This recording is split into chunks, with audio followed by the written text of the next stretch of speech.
ಹರೇ ಶ್ರೀನಿವಾಸ. ಮಾಘ ಪುರಾಣದ 9ನೇ ಅಧ್ಯಾಯವನ್ನು ನೋಡೋಣ ಸ್ನೇಹಿತರೆ. ಈ ಒಂದು ಅಧ್ಯಾಯ ಇಂದ್ರನ ಪಾಪ ವಿಮೋಚನೆ ಬಗ್ಗೆ ತಿಳಿಸ್ತಾ ಇದೆ. ಹಿಮವತ್ ಪರ್ವತದಲ್ಲಿ ಶಂಕರನು ವಿರಾಜಮಾನನಾಗಿದ್ದನು. ಜಟಾಧಾರಿ ಗಜಚರ್ಮಾಂಬರಧಾರಿ ಶಂಕರನು ತನ್ನ ಪ್ರಾಣವಲ್ಲಭೆ ಸರ್ವಮಂಗಳೆಯಾದಂತಹ ಗೌರಿಗೆ ಮಾಘ ಮಾಸದ ಮಹಿಮೆಯನ್ನು ಹೇಳುತ್ತಾ, ಗೌರಿ ಸರ್ವಮಂಗಳೆ, ಈಗ ನಾನು ಹೇಳ ಹೊರಟಿರುವುದು ಬಹು ಹಿಂದೆ ವೇದಶಾಸ್ತ್ರ ಪಾರಂಗತನಾದ ಗೃತ್ಸುಮದ ಮಹರ್ಷಿಯು ಜಹ್ನುವಿಗೆ ಹೇಳಿದಂಥ ಮಾಘ ಮಾಸದ ಮಹಿಮೆಯನ್ನು ಕುರಿತಾಗಿ ತಿಳಿಸುತ್ತಿದ್ದೇನೆ. ಗೃತ್ಸುಮದ ಮುನಿ ಗಂಗಾ ನದಿ ತೀರದಲ್ಲಿ ಬೀಡು ಬಿಟ್ಟಿದ್ದನು. ಮಾಘ ಮಾಸದಲ್ಲಿ ಈತನು ಶಿಷ್ಯರೊಂದಿಗೆ ಸ್ನಾನ ಮಾಡಿ ಶ್ರೀಹರಿ ಪೂಜಾ ನಿರತನಾಗಿರುತ್ತಿದ್ದನು. ಪ್ರತಿನಿತ್ಯವೂ ತನ್ನ ಶಿಷ್ಯರಿಗೆ ಮಾಘ ಮಾಸ ಪುರಾಣವನ್ನು ಶ್ರವಣ ಮಾಡಿಸುತ್ತಿದ್ದನು. ಆಗ ಅಲ್ಲಿಗೆ ಬಂದಂತಹ ಜಿಹ್ನುವು ಗೃತ್ಸುಮದನಿಂದ ಮಾಘ ಮಾಸ ಸ್ನಾನದ ಫಲವನ್ನು ಕೇಳಬೇಕೆಂದು ಆಸೆಯಾಯಿತು. ಅಲ್ಲದೆ ಯಾವಾಗ ಗೃತ್ಸುಮದನು ಮಾಘ ಸ್ನಾನದಿಂದ ಸಮಸ್ತ ಪಾಪಗಳು ದೂರವಾಗುತ್ತವೆ, ಇಂದ್ರನು ಮಾಘ ಸ್ನಾನ ಮಾಡಿ ಪಾಪ ದೂರನಾದನು ಎಂದು ಹೇಳಿದನೋ, ಆಗ ಜಹ್ನುವು ಗೃತ್ಸುಮದನಲ್ಲಿ, ಮುನಿವರ, ಇಂದ್ರನು ಮಾಘ ಸ್ನಾನದಿಂದ ಪಾಪವನ್ನು ಕಳೆದುಕೊಂಡ ಬಗೆಯನ್ನು ತಿಳಿಸಿ ಎಂದು ಕೇಳಿದನು. ಗೃತ್ಸುಮದನು ಆ ಕಥೆಯನ್ನು ಹೇಳಲು ಪ್ರಾರಂಭಿಸಿದನು. ತ್ರೇತಾಯುಗಕ್ಕೂ ಹಿಂದೆ ಕೃತಯುಗದಲ್ಲಿ ತುಂಗಭದ್ರಾ ನದಿ ತೀರದಲ್ಲಿ ಒಂದು ಪರ್ಣಕುಟಿ ಇತ್ತು. ಅಲ್ಲಿ ಒಬ್ಬ ಮುನಿಯು ವಾಸಿಸುತ್ತಿದ್ದನು. ಅವನ ಹೆಸರು ಮಿತ್ರವಿಂದ. ಅವನು ಋಗ್ವೇದಾದಿ ವೇದಗಳನ್ನು ತಿಳಿದು ಮಹಾಜ್ಞಾನಿಯಾಗಿದ್ದನು. ತಪೋನಿರತನಾಗಿ ಸ್ಥಿತಪ್ರಜ್ಞತೆಯನ್ನು ಸಂಪಾದಿಸಿಕೊಂಡಿದ್ದನು. ಶಿಷ್ಯರಿಗೆ ವೇದಪಾಠ ಹೇಳುವುದು ಅವನ ಕಾಯಕವಾಗಿತ್ತು. ಮಿತ್ರವಿಂದನ ಹೆಂಡತಿ ನೋಡಲು ಲಕ್ಷಣವಾಗಿದ್ದಳು.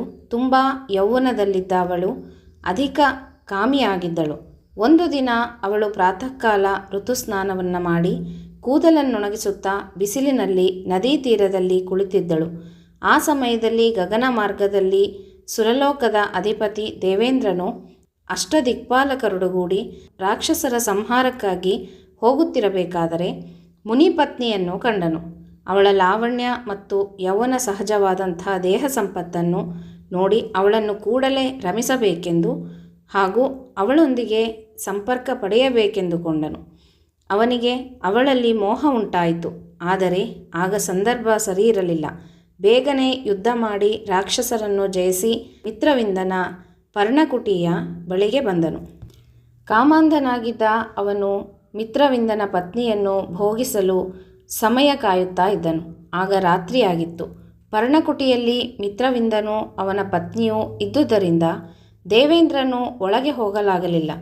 ಆದರೆ ಬೆಳಗಾಗುತ್ತಿದ್ದಂತೆ ಮಿತ್ರವಿಂದನು ಎಂದಿನಂತೆ ಶಿಷ್ಯರಿಗೆ ವೇದಪಾಠ ಹೇಳಲು ಸಿದ್ಧನಾಗಿ ಹೊರಗೆ ಬಂದನು.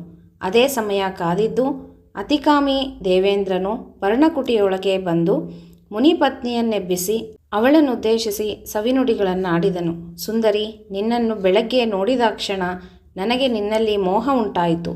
ನಿನ್ನಂತಹ ಚೆಲುವೆ ಈ ಭೂಲೋಕದಲ್ಲಿಯೇ ಇನ್ನಾರೂ ಇಲ್ಲ. ನಿನ್ನ ಸುಂದರ ವದನದಿಂದ ಆಕರ್ಷಿತನಾಗಿದ್ದೇನೆ. ಬೇಗನೆ ನನ್ನನ್ನು ಸೇರು ಎಂದು ಹೇಳಿದನು. ಮುನಿಪತ್ನಿಯು ಸಹಜವಾಗಿಯೇ ಕಾಮಿಯಾಗಿದ್ದಳು. ಬಂದಿರುವವನು ಸಾಮಾನ್ಯನಲ್ಲ ದೇವೇಂದ್ರ ಎನ್ನುವುದನ್ನರಿತು ಸ್ತ್ರೀ ಸಹಜವಾದಂತಹ ಲಜ್ಜೆಯಿಂದ ದೂರ ಸರಿದು, ಬೇಡ, ನಾನು ಮುನಿಪತ್ನಿ, ನನ್ನನ್ನು ಬಲಾತ್ಕಾರ ಮಾಡಬೇಡ ಎಂದು ಹೇಳಿದಳು. ಇಂದ್ರನು ಮುಂದುವರೆದು, ನಿನ್ನನ್ನು ನೋಡಿದ ಯಾವನೇ ಆಗಲಿ ನಿನ್ನೊಡನೆ ರಮಿಸುವ ಆಸೆ ಮಾಡಿಕೊಳ್ಳುತ್ತಾನೆ. ಹಾಗಾಗಿ ನನ್ನನ್ನು ದೂರ ತಳ್ಳಬೇಡ ಎಂದು ಬೇಡಿದನು. ಮಿತ್ರವಿಂದನ ಪತ್ನಿ ಕಾಮವಶಳಾಗಿ ಇಂದ್ರನೊಡನೆ ರಮಿಸಲು ಮನಸ್ಸು ಮಾಡಿದಳು. ಇಬ್ಬರೂ ವಾಸ್ತವ ಲೋಕವನ್ನು ಮರೆತು ಪರಸ್ಪರ ಒಂದಾದರು. ದೇವೇಂದ್ರನು ಅವಳನ್ನು ಭೋಗಿಸಿದ ನಂತರ ಹೊರಡಲು ಅನುವಾದನು. ಅಷ್ಟರಲ್ಲಿ ಅಲ್ಲಿಗೆ ಬಂದಂತಹ ಮಿತ್ರವಿಂದನು ಸಿಡಿಮಿಡಿಗೊಂಡು ದೇವೇಂದ್ರನನ್ನು ಸುಟ್ಟು ಭಸ್ಮ ಮಾಡುವಂತೆ ನೋಡಿದನು. ಇಂದ್ರನಿಂದಲೇ ಮಿತ್ರವಿಂದನಿಗೆ ಅವನಾರೆಂದು ತಿಳಿಯಿತು. ದೇವೇಂದ್ರ, ನೀನೊಬ್ಬ ಜಾರನೇ ಸರಿ. ನಿನಗೆ ಸ್ತ್ರೀ ವ್ಯಾಮೋಹ ಇನ್ನೂ ಬಿಟ್ಟು ಹೋಗಿಲ್ಲವೇ? ನಿನ್ನ ಲೋಕದಲ್ಲಿ ಅಪ್ಸರೆಯರು ವಿಹರಿಸುತ್ತಿರುವಾಗ ಭೂಲೋಕದ ಹೆಣ್ಣುಗಳ ಮೇಲೆ ಮನಸ್ಸಾಯಿತೆ? ನಿನ್ನ ಸ್ಥಾನವನ್ನು ಮರೆತು ವರ್ತಿಸುತ್ತಿದ್ದೆಯಲ್ಲ. ಛೀ, ದುಷ್ಟ ಬುದ್ಧಿಯವನೇ, ಇದೋ ನಿನಗೆ ಶಾಪವನ್ನು ಕೊಡುತ್ತಿದ್ದೇನೆ. ನಿನ್ನ ಮುಖವು ಕತ್ತೆಯ ಮುಖವಾಗಿ ತುಟಿಗಳು ಜೋಲಾಡುವಂತಾಗಲಿ. ನಿನಗೆ ಮರಳಿ ನಿನ್ನ ಲೋಕಕ್ಕೆ ಹೋಗಲು ಶಕ್ತಿ ಇಲ್ಲದಂತಾಗಲಿ ಎಂದು ಹೇಳಿ ಹೆಂಡತಿಯ ಕಡೆ ತಿರುಗಿದನು. ಹೆಂಡತಿಯನ್ನು ಕೋಪದಿಂದ ನೋಡುತ್ತಾ, ಛೀ ಪಾಪಿಷ್ಟಳೆ, ನಿನ್ನ ಕೈ ಹಿಡಿದು ಪಾಪಿಯಾದೆ, ಜಾರೆ, ವಂಚಕಿ, ಪರಪುರುಷನ ಸಂಗ ಬಯಸಿದ ನೀನು ಒಬ್ಬ ಹೆಂಗಸೆ, ನೀನು ಕಾಡಿನಲ್ಲಿ ಶಿಲೆಯಾಗಿ ಬಿದ್ದಿರು, ಇದೇ ನಿನಗೆ ಸರಿಯಾದ ಶಿಕ್ಷೆ ಎಂದು ಶಪಿಸಿದನು. ಬಳಿಕ ಮಿತ್ರವಿಂದನು ಗಂಗಾನದಿ ತೀರದಲ್ಲಿ ಸಮಾಧಿ ಸ್ಥಳದಲ್ಲಿದ್ದು ಪ್ರಾಣವನ್ನು ತೊರೆದು ಹೋದನು. ದೇವೇಂದ್ರನಿಗೆ ಕತ್ತೆಯ ಮುಖ ಪ್ರಾಪ್ತವಾಯಿತು. ಕತ್ತೆಯ ರೂಪದಿಂದ ಗಟ್ಟಿಯಾಗಿ ಹೀನಸ್ವರದಲ್ಲಿ ಕಿರಿಚಾಡುತ್ತಾ ಒಂದು ಪರ್ವತದ ಗುಹೆಯೊಂದರಲ್ಲಿ ಅಡಗಿ ಕುಳಿತನು. ಹೊರಗೆ ಬಂದರೆ ಅವಮಾನವಾಗುತ್ತಿತ್ತು. ಹಸಿವಿನ ಬಾಧೆ ನೀಗಿಸಿಕೊಳ್ಳಲು ದಾರಿಯಲ್ಲಿ ಸಿಕ್ಕಂತಹ ಹುಲ್ಲು ತಿನ್ನುತ್ತಿದ್ದನು. ಸ್ವರ್ಗಕ್ಕೆ ಹೋಗಲು ಶಕ್ತಿ ಇಲ್ಲದವನಾಗಿ 12 ವರ್ಷ ಗುಹೆಯಲ್ಲೇ ಕಳೆದನು. 1 ನಿಮಿಷದ ಸ್ತ್ರೀ ಸುಖಕ್ಕಾಗಿ ಘನಘೋರ ಶಿಕ್ಷೆಯನ್ನು ಅನುಭವಿಸಿದನು. ಸ್ವರ್ಗದಲ್ಲಿ ದೇವೇಂದ್ರನು ಇಲ್ಲದುದನ್ನು ಗಮನಿಸಿದ ಅಸುರರು ದೇವತೆಗಳ ಮೇಲೆ ದಾಳಿಯನ್ನು ಮಾಡಿ ಯುದ್ಧ ಮಾಡತೊಡಗಿದರು. ತಮ್ಮ ನಾಯಕನಿಲ್ಲದೆ ದೇವತೆಗಳಿಗೆ ಹೆಚ್ಚು ಕಾಲ ಯುದ್ಧ ಮಾಡಲಾಗದೆ ದೇವಲೋಕ ತೊರೆದು ದೇವೇಂದ್ರನನ್ನು ಅರಸುತ್ತಾ ಬಂದರು. 4 ದಿಕ್ಕುಗಳಲ್ಲಿ ಹುಡುಕಾಟ ಆರಂಭಿಸಿದರು. ದೇವತೆಗಳು ಹುಡುಕದ ಜಾಗವೇ ಇಲ್ಲ. ಗಿರಿಕಾನನ, ಪರ್ವತ, ತಪ್ಪಲು, ಹಳ್ಳಿ, ಪಟ್ಟಣ, ಕಣಿವೆ ಎಲ್ಲೆಂದರಲ್ಲಿ ಹುಡುಕಾಡಿದರು. ದೇವೇಂದ್ರ ಎಲ್ಲಿಯೂ ಸಿಗಲಿಲ್ಲ. ತಮ್ಮ ರಾಜ ಗತಿಸಿದನೇನೋ ಎಂದು ಅನಿಸಿಬಿಟ್ಟಿತು. ಎಲ್ಲಿಯೂ ಅರಸನನ್ನು ಕಾಣದೆ ಕೆಲವರು ಚಿಂತಾಕ್ರಾಂತರಾಗಿ ಸ್ವರ್ಗಕ್ಕೆ ಮರಳಿದರು.